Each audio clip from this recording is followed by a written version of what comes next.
Magandang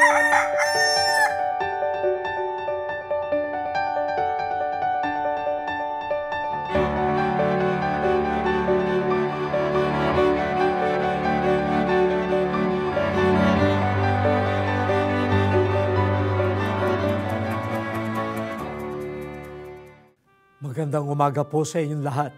Kape at pandasal na naman po. Ako si Cardinal Chito Tagle ng Manila. Pagnilayan po natin, titigan si Jesus. Mahirap ding makipagtitigan, nakakapagod sa mata, nakakailang din.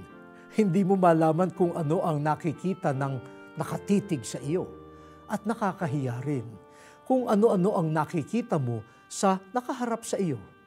Kung minsan, pinipigilan mo ang pagtawa, kaya siguro mas madaling umiwas ng tingin.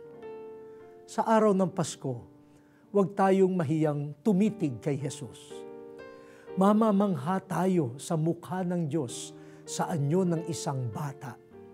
Sa pagtitig natin sa Kanya, makikita natin ang misteryo ng Diyos na naging dukha, mababa, kapos, mahina. Sa Kanya, matititigan din natin ang mukha ng lahat ng dukha sa ating lipunan. Huwag tayong matakot na tayo ay titigan niya rin. Hindi panunumbat ang makikita natin sa mga mata niya, kundi pangunawa at paanyayang lumapit sa Kanya. Makipagtitigan kay Niño Jesus. Halina Jesus, halina. Amen.